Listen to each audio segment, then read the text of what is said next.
hora de noticias en Radio Chilena.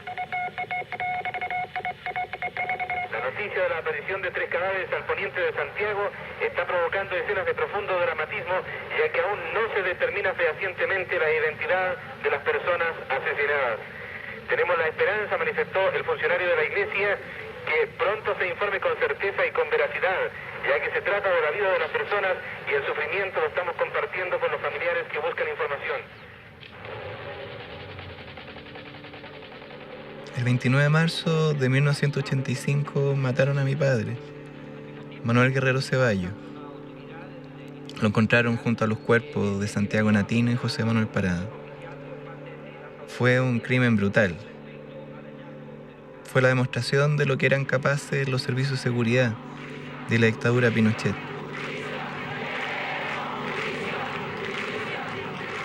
La gente salió a las calles a expresar su indignación.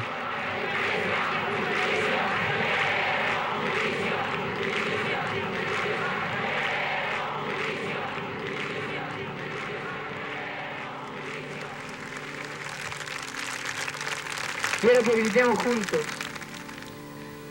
Quiero que gritemos pan, trabajo, justicia y libertad. Quiero que griten por todo Chile.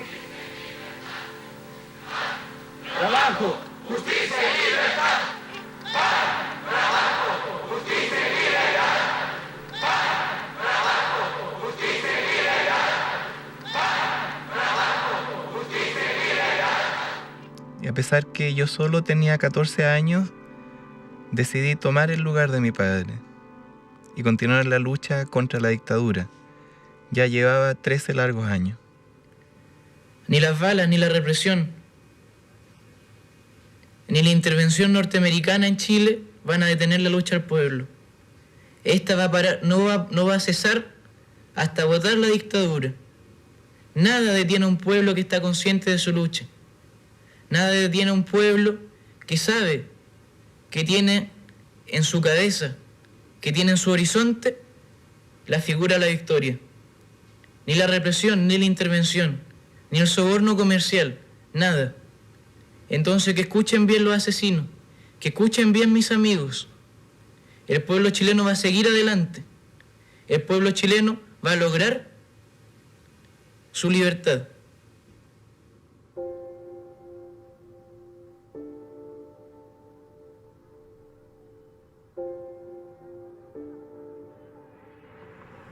Incidamos en nuestra comuna, hagamos de la democracia un ejercicio participativo, no deleguemos más responsabilidades. Hoy, junto a un colectivo, preparo mi candidatura a concejal por la comuna de Ñuñoa. Queremos mantener viva la memoria de los hechos ocurridos durante la dictadura y defender los derechos de los ciudadanos del día de hoy. Queremos que los sacrificios que dieron tantas generaciones generosas para reconquistar la democracia, realmente esta democracia esté a la altura de esas vidas. Y si que quienes están hoy día ahí no son capaces o no pueden hacer lo suficientes, les vamos a dar un empujoncito.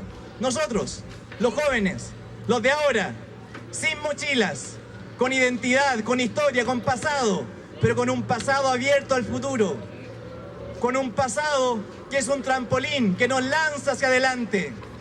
Eso somos nosotros. Aquí estamos, haciendo cultura, con artistas generosos, con poetas.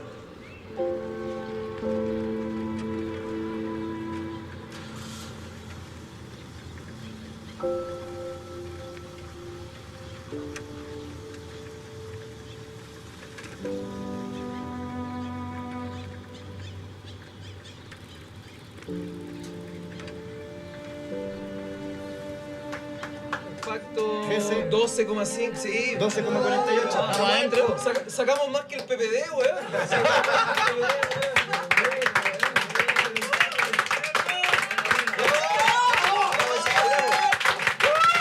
Seguro. Celebrar en baño. Ya trae la champaña, weón. Ya trae la champaña, weón. Ya, ahora vamos. Dale, quitamos la champañazo. Se llama vuelta.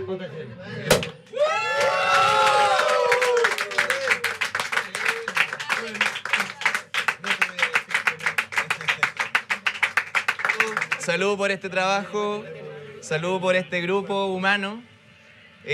Aquí seguimos con Tuti para adelante. Ya partimos por Ñuñoa y vamos por el país. ¿Jura o promete? Juro por Dios, por mis vivos y por mis muertos. Por favor, procederá entonces a firmar el acta de instalación del Consejo el concejal Manuel Guerrero.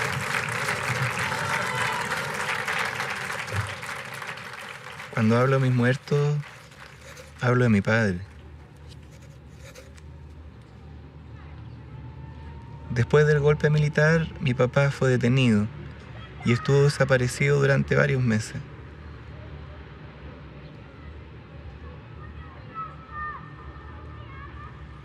Finalmente lo encontramos y fuimos exiliados a Hungría. Yo tenía 5 años.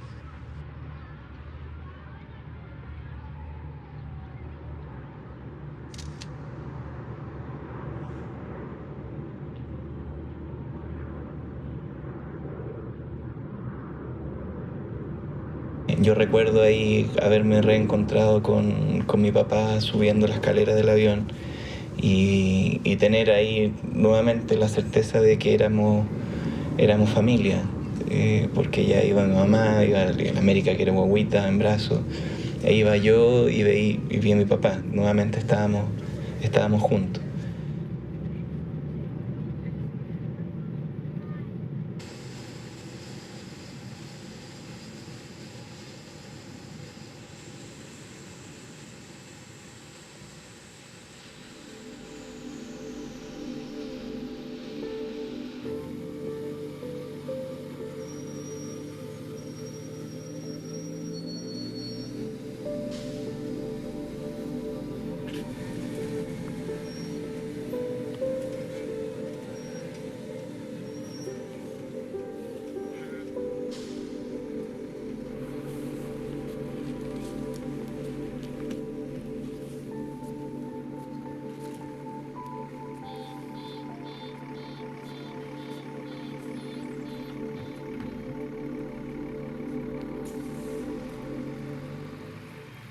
Nos dieron un departamento muy simple en una comuna nueva, recién construida, que se llama Uipalota, que significa como el nuevo palacio, que era la orilla en ese momento de Pest, que es el lado nuevo de Budapest. Y llegamos a Uipalota, donde ya a una cuadra estaba mi escuela, que era la Piros Iskola, la escuela roja se llamaba, que estaba pintada fuera de rojo, que al mismo tiempo era una escuela de música.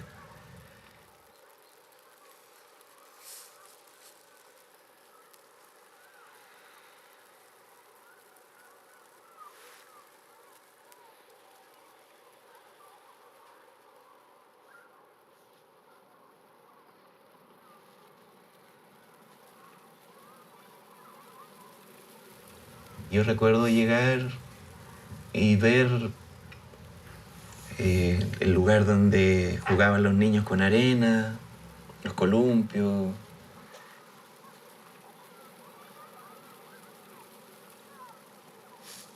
Y jugaba solo durante horas, después me devolvía cansado y al día siguiente volvía a jugar a un parque de juego ahí del barrio. Yo andaba vestido distinto a ellos. Por ejemplo, mi mamá me vestía de Beatles. Allá nadie usaba Beatles, entonces yo andaba con Beatles. Mi mamá me ponía unas camisas como media floreadas. Y allá los niños andaban vestidos súper sencillos. Entonces yo era un ser raro.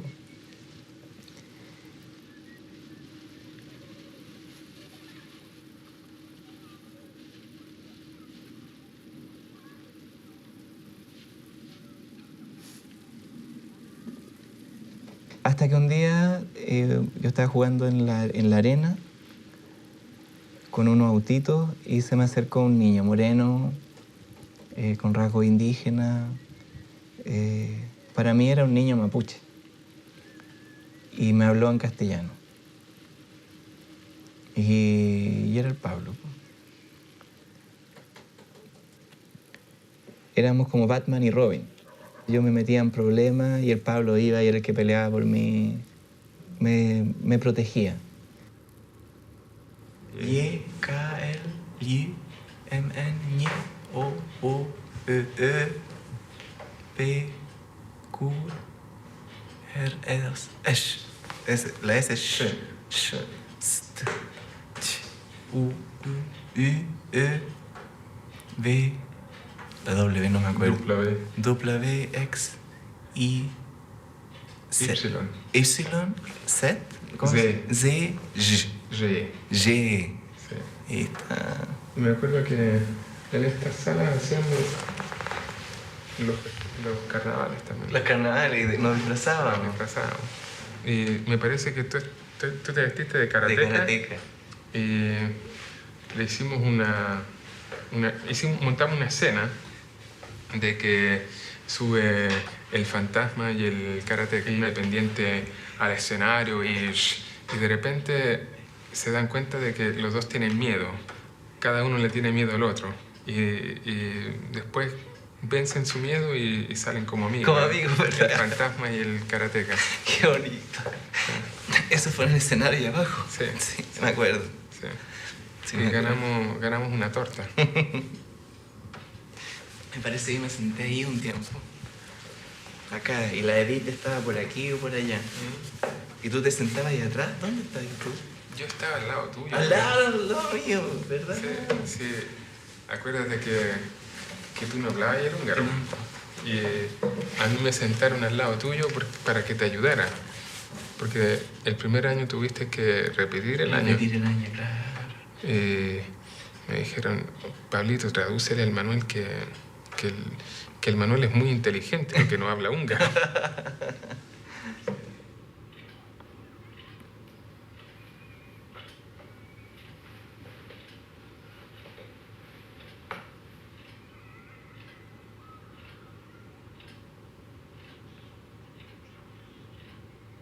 Él también pasaba bastante solo. Era un niño solo que acompañaba a otro niño solo y nos acompañamos los dos. Y yo iba a su departamento y él iba a mi departamento. Y tanto en el mío como en el de él siempre había una mamá. Pero en ninguno de los dos estaba el papá.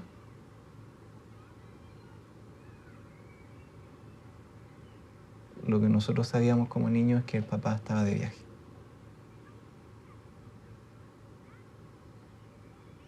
Él tenía una relación mágica hacia su papá. Y yo siempre le respeté esa verdad que él se construyó como niño y que él además se la transmitía a su hermano menor. Con el tiempo me enteré que el papá de Pablo es detenido desaparecido.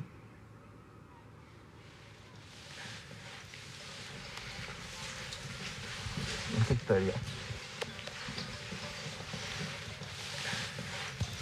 Pero vivimos años hermosos aquí. En el curso.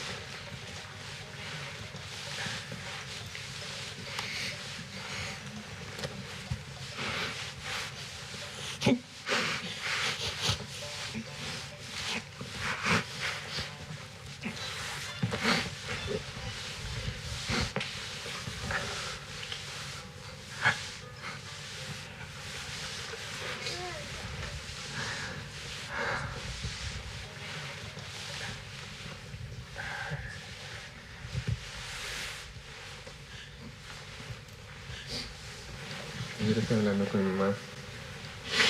Estaba acordando de que como ustedes llegaron un par de años más tarde que nosotros, en el 76, 77.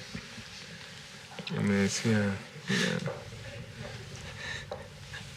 ese muchacho lleva 2 días jugando solo. En la arenita. Acá en la arena. Sí. Al lado del árbol. Sí, pues, entre los 2 edificios. Sí. Y me dijo, ¿por qué no jugáis con él?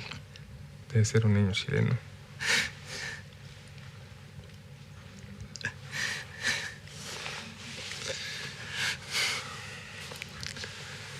Te felicito.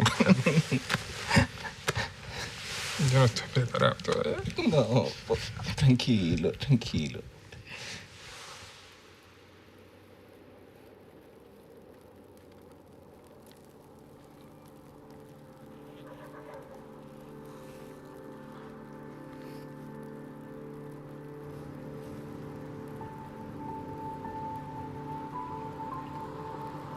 Aprendí a hablar, aprendí a escribir el húngaro.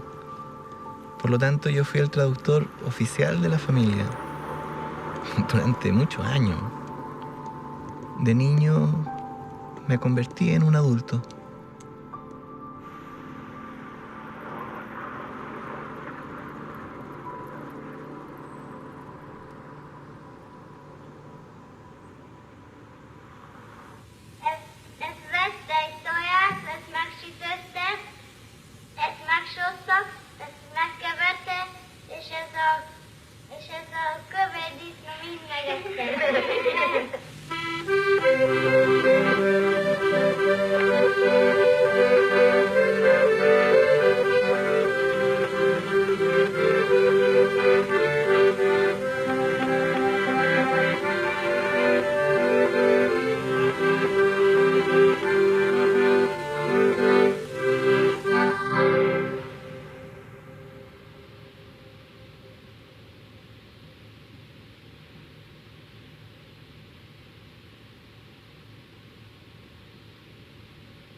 Reggel megkérdeztem anyukámat, hogy hol van, és elmesélte, és azt mondtam, hogy amikor jöttek a házunkból, akkor jött egy piros autó, és ott volt két ember, és aztán megállt, aztán megfogtam apukámat, eldobták a táskámat,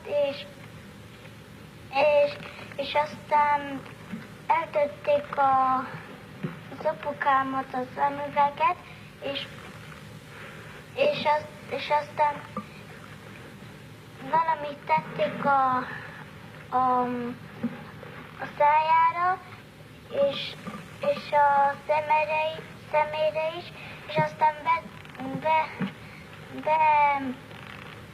bedobták a piros autóba, ott pedig elvette a fejét, és aztán anyukám kiabált,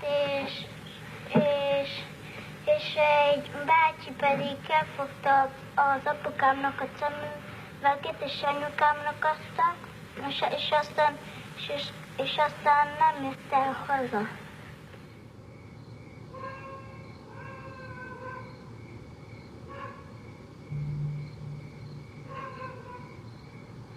Mi papá en las noches despertaba saltando, gritaba, lloraba. Quizás qué es lo que le pasaba. Le aplicaron una cantidad de corriente. En esas pesadillas aparecía un nombre, el Fanta. El Fanta empezó a estar presente en las conversaciones. Después se guardaba ese nombre, después volvía a aparecer el Fanta. ¿Qué es el Fanta? Él fue el que participó en la tortura de mi papá. Mi papá le reconoció la voz y ahí entendió por qué estaban cayendo tantos compañeros.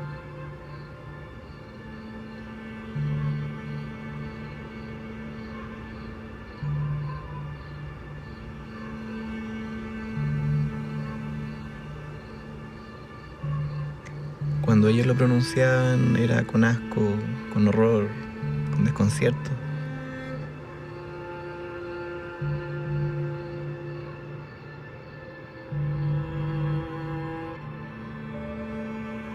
El Fanta, yo trataba de representarme de quién era ese Fanta, que le había hecho tanto daño a mi papá.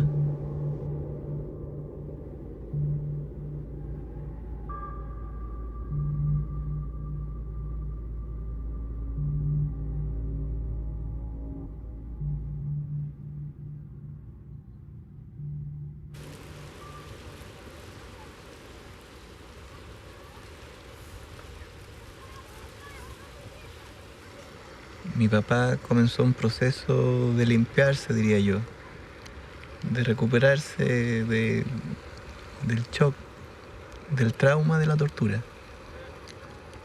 Yo lo acompañaba a unos baños termales, eran unos baños turcos, donde había muchas piscinas con aguas termales, calientes, frías, mixta de hombres, mujeres con niños. Y yo la acompañaba, mi papá se relajaba, descansaba, pensaba.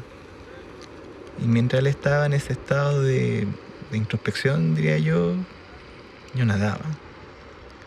Y ahí en el agua, en esos baños, me sentía muy, muy a gusto.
Cuando cumplí 11 años, mi papá me invitó a conocer la Unión Soviética.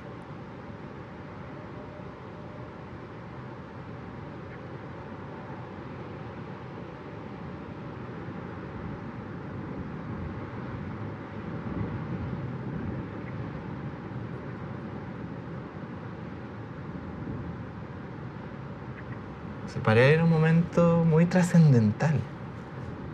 Me hablaba de su abuelo, me hablaba de su papá, me hablaba de Recabarren, de Elías Laferte, de la historia del movimiento obrero chileno.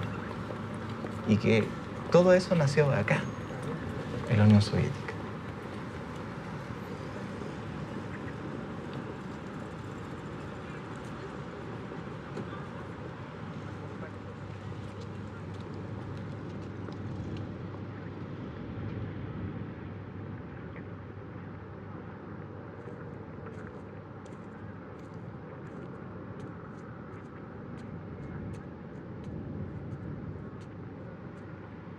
Para mi papá, la Unión Soviética era la madre patria.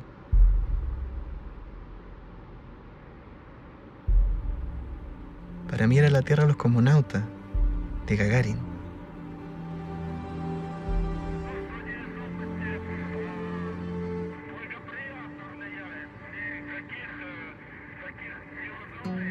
Yuri Gagarin estaba en ese firmamento de héroes que uno quisiera ser como él, que fue capaz de hacer una hazaña extraordinaria, sobrehumana.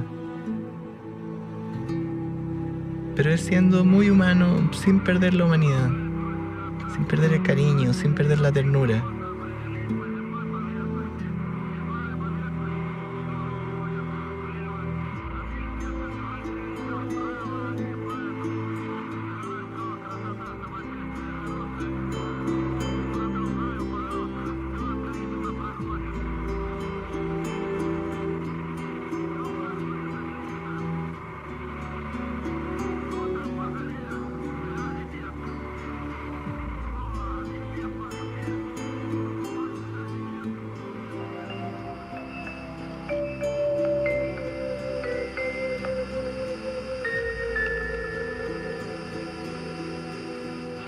Aquí, Radio Moscú, en su diario programa para Chile. En este nuevo aniversario de unidad y combate, la voz de un dirigente de las Juventudes Comunistas de Chile. El mensaje de Manuel Guerrero, miembro de la dirección de las Juventudes Comunistas. Esta hora es una hora en que unimos el recuerdo al combate. A través de las movilizaciones de nuestro pueblo, a través de la presencia de los trabajadores y de los jóvenes, se manifiesta la voluntad de aunar esfuerzos, de sumar todas las potencialidades del pueblo y de la nación chilena para exigir la expulsión del tirano.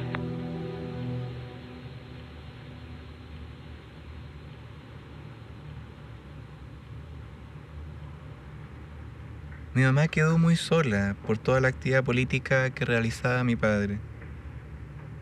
Y un día decidió separarse mi papá. Y el partido se metió en el proceso de separación. ¿Cómo podía ella dejar a Manuel Guerrero, un dirigente, un héroe? ¿Cómo podía separarse el Vero y el Manuel si eran una pareja comunista ejemplar? Fueron muchas semanas, recuerdo yo, de discusiones fuertes. Mi papá, de hecho, vivió con nosotros varios meses, durmiendo en el living.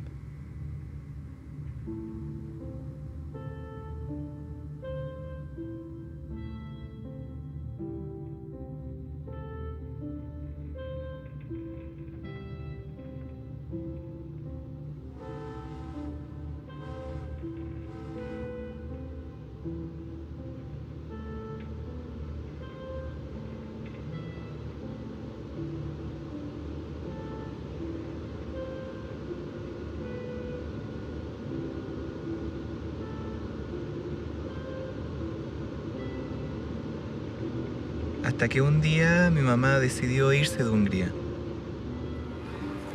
Pero no podía sin pasaporte, que lo tenía retenido.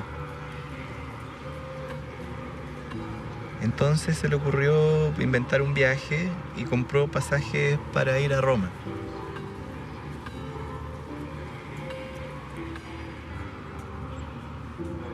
Y el día mismo que partimos, mi mamá nos dice: tomen lo que más les guste de su pieza y llévenlo.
Finalmente nos instalamos en Barcelona, donde mi mamá se puso a trabajar haciendo encuestas. Y yo con mi hermana entramos al colegio.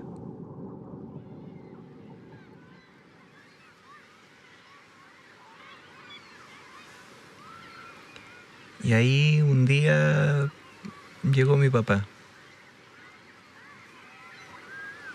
Mi papá llegó a despedirse. Nos vino a avisar que regresaba a Chile. Hijo, pase lo que pase conmigo en Chile, jamás culpe al partido. Pero yo le dije: pero papá, ¿qué te va a pasar? Hijo, por favor, acuérdate de esto. Y se despidió. A la semana después mi mamá no aguantó y volvimos todos a Chile.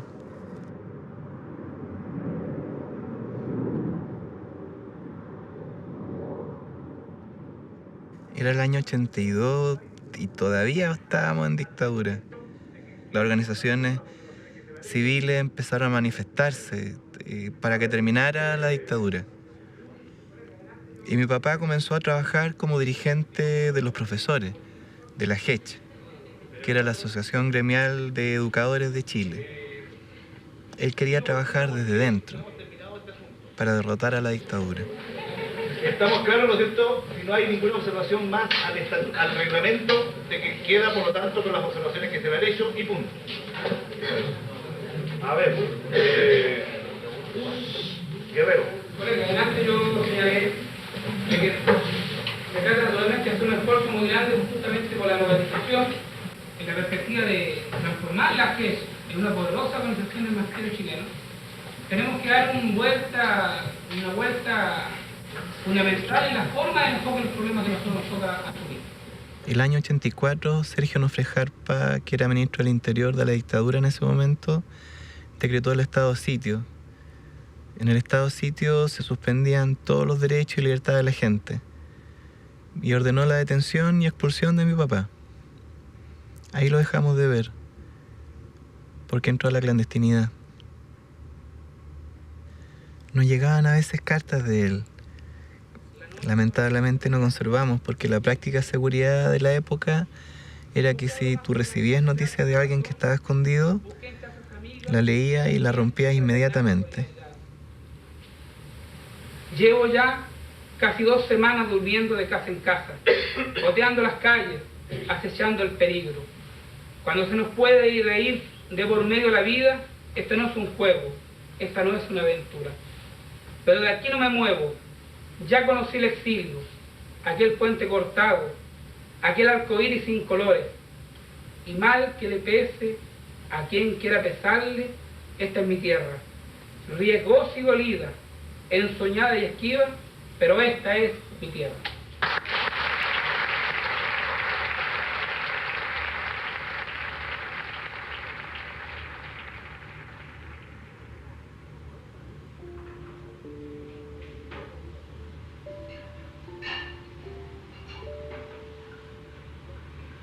Al poco tiempo, la orden de detención contra mi papá fue eliminada.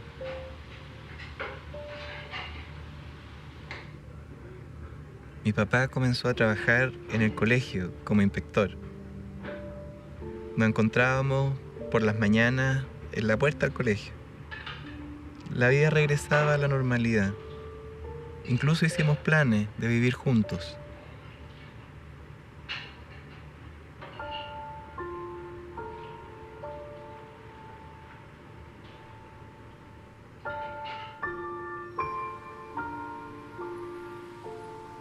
Ese viernes comenzó como un día normal.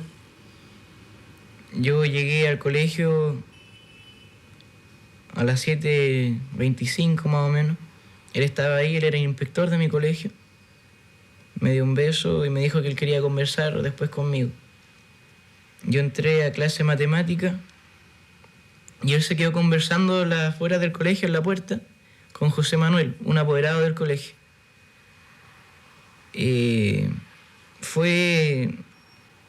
Más tarde yo comencé a hacer mi prueba, como las 20 para las 9, se oye un helicóptero que pasa muy bajo, nos asustamos un poco. Más tarde yo escucho dentro de la sala de clase un freno muy grande de auto, escucho unos gritos que no los puedo identificar. Luego más gritos de mujeres y escucho un balazo y un freno nuevamente de un auto. Yo inmediatamente reaccioné y algo que yo no entiendo y nunca me lo podía explicar, pero me salió y le dije a mi compañero banco que era mi papá. Él ya había vivido un secuestro y lo que yo en ese momento sentí con certeza es que lo habíamos perdido, que ya no iba a haber una segunda oportunidad en que lo volvieran vivo. Entonces que esto era una carrera contra el tiempo fulminante, porque en cualquier momento lo mataban.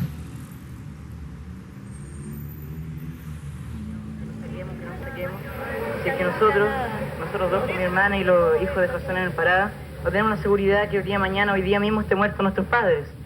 Hay dos posibilidades que son las dos variables las más posibles. En lo mejor de los casos es que lo echen del país, porque esto va ligado con las cenizas, se sabe. Y si es que no, lo van a matar, simplemente. Y en este momento, si esperamos hasta el miércoles, perfectamente hoy día mismo puede amanecer igual que Ballestero puede amanecer en el río Mapocho sin cabeza mi papá. Eso no puede ser, hay que pararlo simplemente. Eso no es.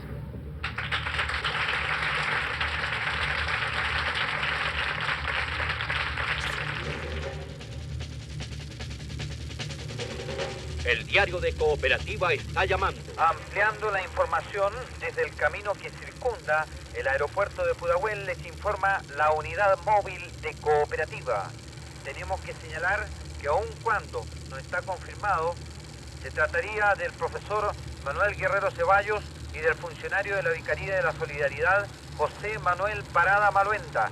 Existe, señores auditores, un tercer cadáver cuyas vestimentas son chaqueta café, pelo entrecano, edad aproximada entre 55 y 60 años y pantalón color beige. La situación es dramática. Se desconoce quién puede ser la tercera persona hallada asesinada en este sector. Ellos fueron encontrados muy lejos de Santiago,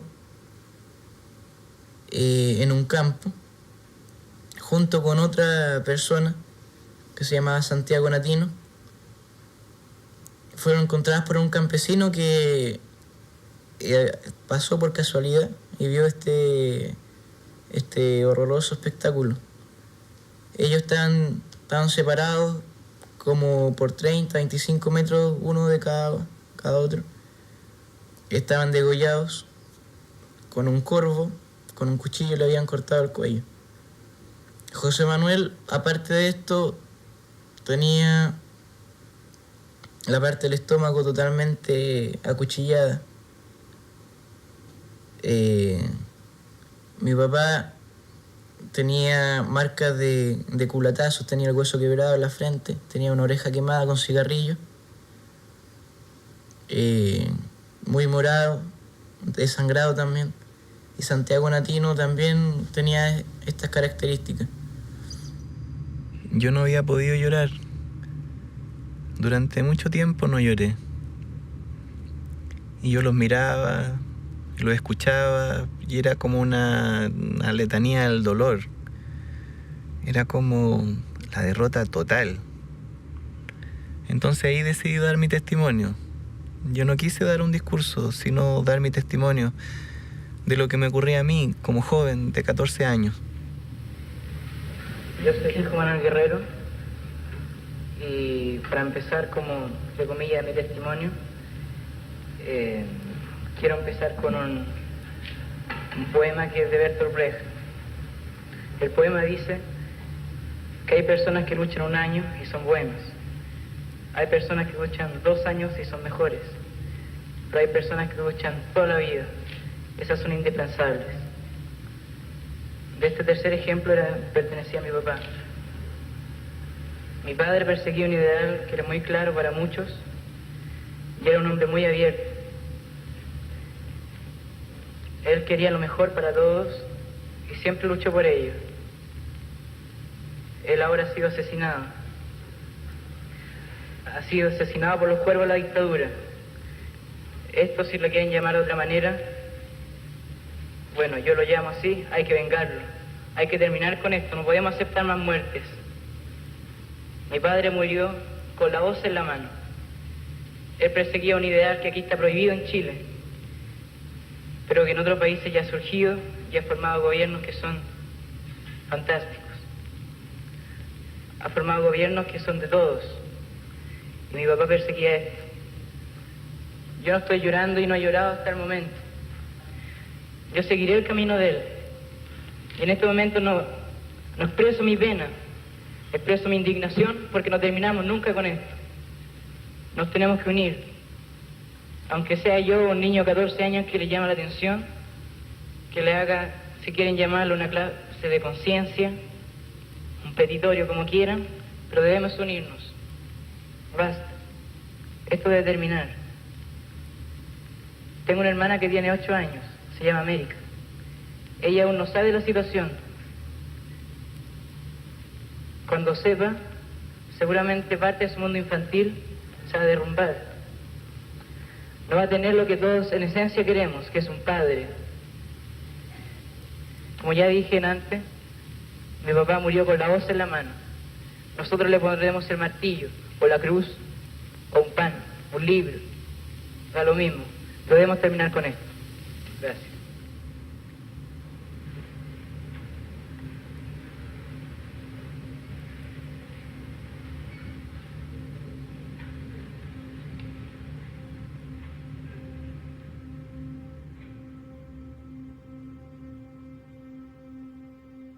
Y yo no quería ver el cajón, no quería verlo a él, el rostro.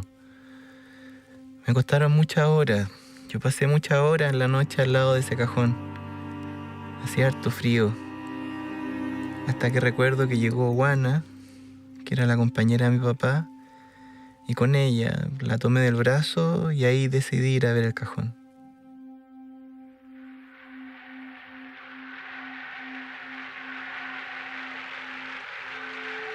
Sentía una rabia contra la existencia, rabia con él, de que él sabía que lo podían matar y que nadie lo impidió. Rabia de Chile. Yo tenía una rabia profunda de este país de mierda. ¿Qué sacaba con llorar? Nada. Llorar no iba a traer a la vida a mi papá.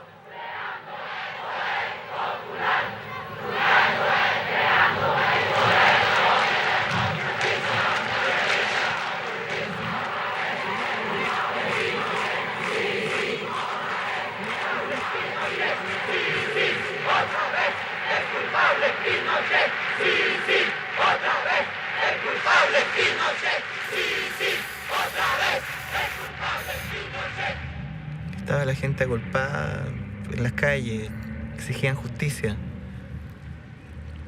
Yo estaba como encapsulado en mí, viendo todo esto como a la distancia. Desde una rabia que yo creo que me podía convertir finalmente en un arma mortal. Alguien dispuesto a matar.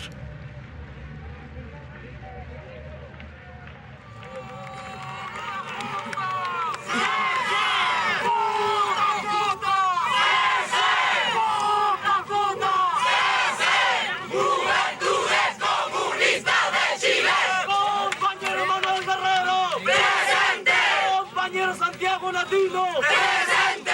Compañero José Manuel Parada. ¡Presente! ¡Ahora! ¡Y siempre! ¡Ahora! ¡Y siempre! ¡Los mató! ¡El fascismo! ¡Nos vengará! ¡El pueblo! ¡Vamos, chucha, compañeros! ¡Luchando! ¡Creando! ¡Milicia popular! Los estudiantes, los trabajadores, las mujeres, los profesionales, todo Chile ha dicho que este año se va el tirano. Hemos dicho basta a la tortura, hemos dicho basta a las cárceles, hemos dicho basta a las noches sin estrellas. Hoy la pregunta ya está con la respuesta. Hoy la respuesta es que este año se va, es que este año el homenaje realmente se va a dar. Compañeros, adelante compañeros en el combate, adelante por lograr la victoria del pueblo. Yo me sentía soldado dentro de un destacamento. Tenía a mis compañeros de lucha y donde yo era uno más. Y mi rol junto con otros jóvenes era activar la sublevación nacional. Nosotros formábamos parte, nos sentíamos un destacamento juvenil de la rebelión popular.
los compañeros los relegaban. Teníamos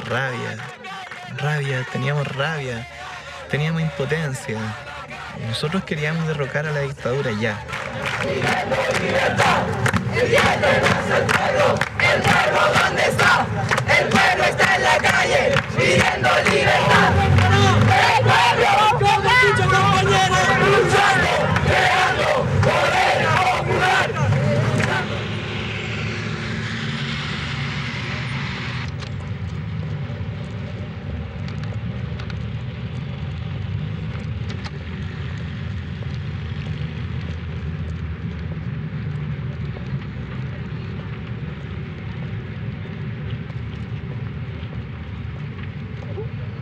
Habíamos decidido como familiares no parar de reclamar justicia, a pesar de que estábamos en dictadura, porque era nuestro derecho.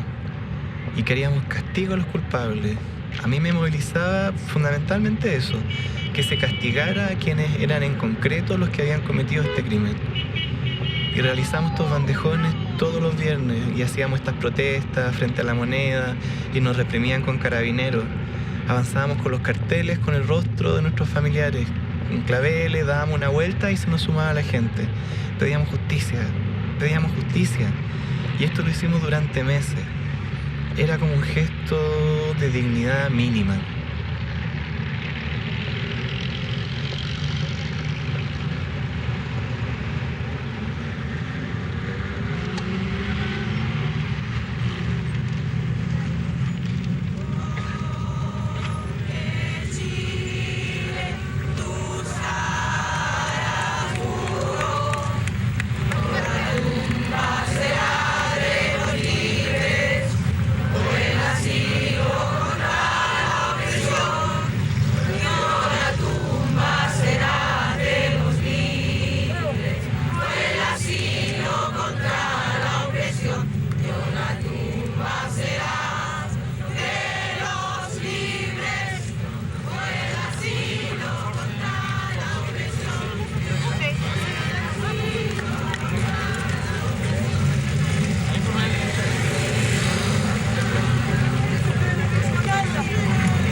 ¿Pero para qué empujan tanto?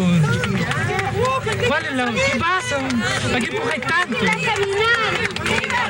¡Libertad! ¡Libertad! ¡Libertad! ¡Libertad! ¡Libertad! ¡Libertad! ¡Libertad! ¡Libertad! ¡Libertad!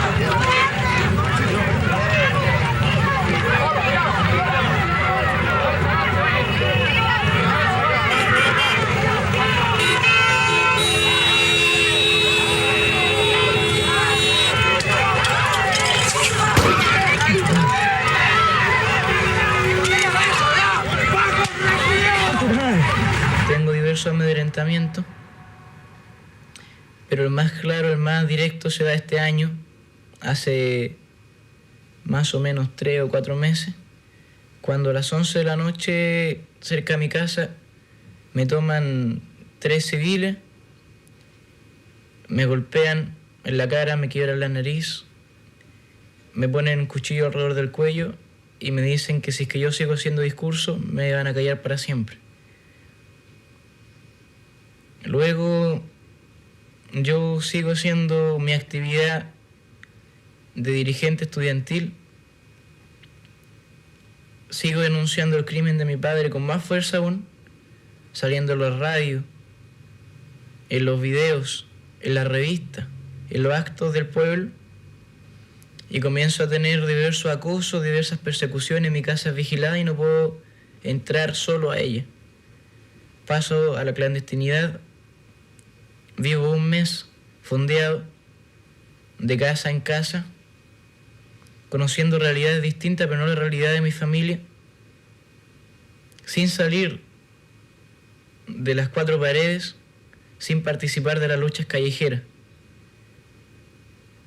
Me veo obligado a salir de mi patria y el 7 de julio salgo a Suecia.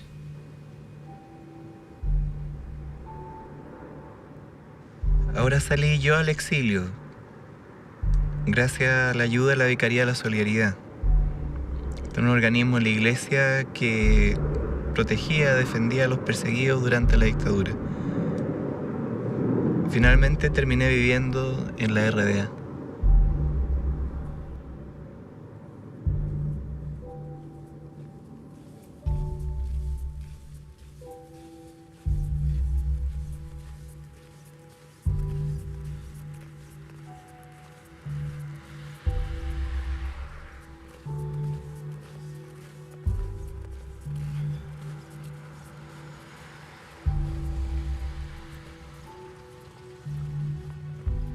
Esa salida yo ya la había hecho de chico y ahora nuevamente salir al exilio. Yo salí a formarme para después dar una guerra. Que nunca más nos pillaran desarmados las puertas de un colegio y nos degollaran o nos quemaran vivos.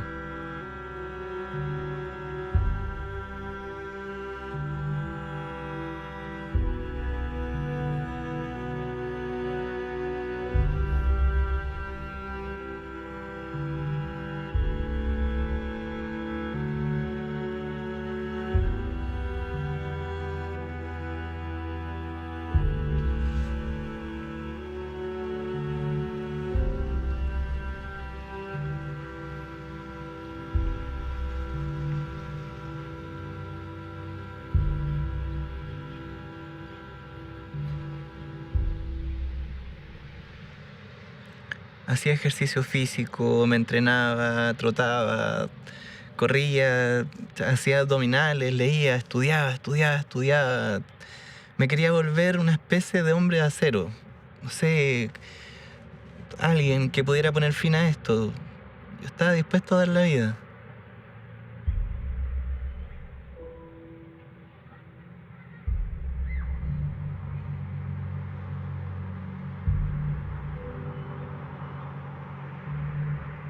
Recuerdo una ocasión que estábamos en un parque y se me ocurrió mostrarle a unos amigos una técnica de cómo neutralizar a una persona. Era ir agachado, tomarlo a los tobillos, botarlo, saltar encima por la espalda, levantarle la cabeza, sacar un cuchillo y cortarle el cuello. Recuerdo el rostro de espanto de mis amigos y amigas. Yo mismo me vi ahí y dije, no.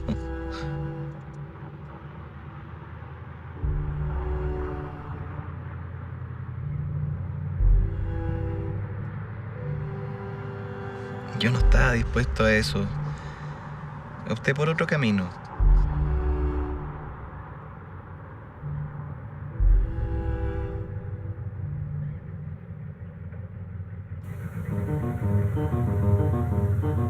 Fue el momento en que dejé mi militancia política. Empecé a tomar contacto con jóvenes alemanes, que fueron mis grandes amigos de la RDA. Ellos formaban parte del underground en Berlín. Tenían una posición crítica a la RDA. Estaban por democratizar a la propia República Democrática Alemana. Y yo me sentí absolutamente identificado con ellos. Pero sí era lo que yo había hecho en Chile, para lo que yo me había formado. Y así empecé a ayudar a armar centros de alumnos, a organizar las marchas. Era el año 89. Fue el año en que cayó el muro.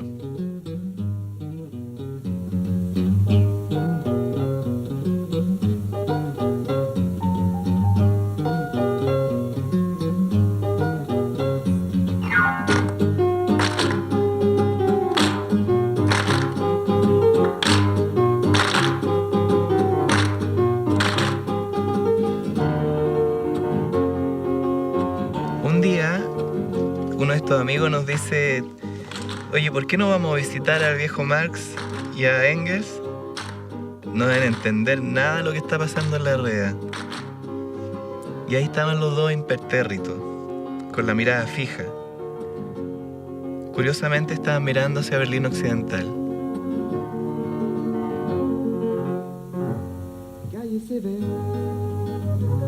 su sombra muerta, su mirada lo ve.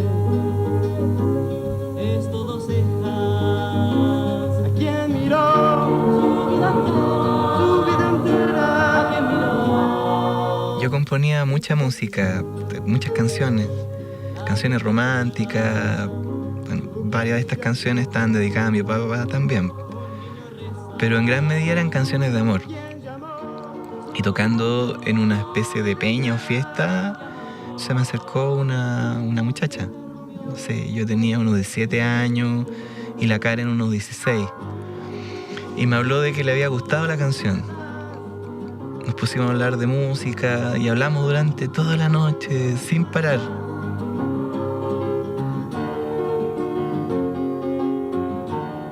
Ella también había estado exiliada desde pequeña en la RDA. Después volvieron a Chile y al tiempo tuvieron que salir nuevamente. Teníamos muchas cosas en común. Con Karen armamos una familia. Y después que nació la Camila, decidimos regresar a Chile.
Durante todos estos años una pregunta ronda en mi cabeza.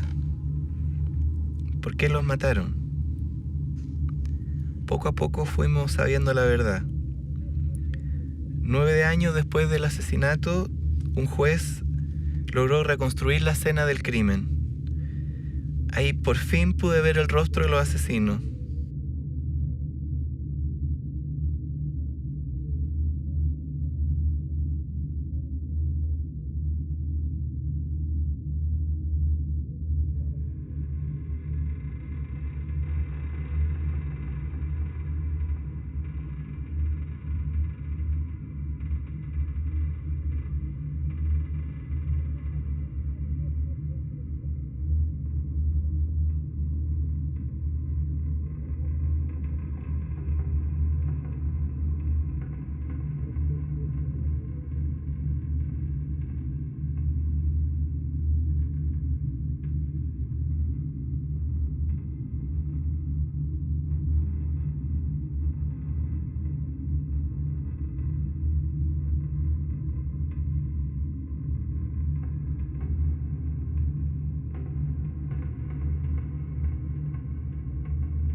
Y entre los carabineros responsables había un civil.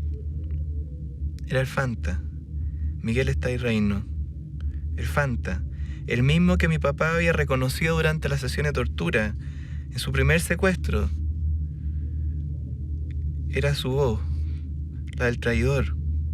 el que le había hablado al oído a mi papá en 1976.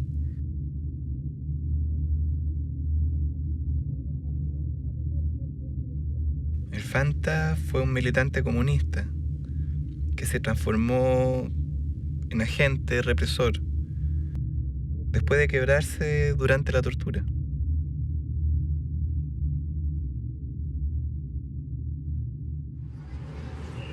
Se presentó al Consejo Municipal, todo dieron su argumento y ganó mayoría. Es un proyecto que ha concitado el apoyo de la mayoría. Desde que regresé a Chile, no he dejado de trabajar por la memoria. Por eso es que nuestros padres dieron la vida. Y si hay vecinos, hay personas que no estén de acuerdo... Durante todos estos años, familiares, amigos, nuevas personas, niños, adultos, gente mayor, nos reunimos cada 29 de marzo a recordar. Conmemorando un día donde nos secuestraron las puertas de nuestro colegio. Hoy día, sin embargo, este es un hito y de alguna manera se cierra un círculo porque es la propia ciudad la que acoge esta memoria. Se han ido sumando más personas, jóvenes que ni siquiera habían nacido cuando mataron a mi padre.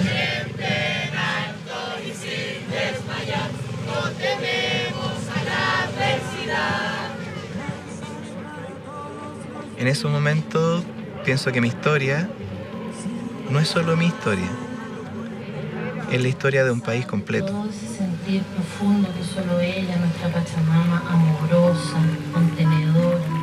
Lave Dios en su llanto tus camisas y en tu risa tome forma el arrebol. En el gobierno de tus besos funde su razón el sol. De esta llama que se extingue a prisa, la vida. Bebe la vida, líbale a su flor corazón, el candor se resiste a la erosión.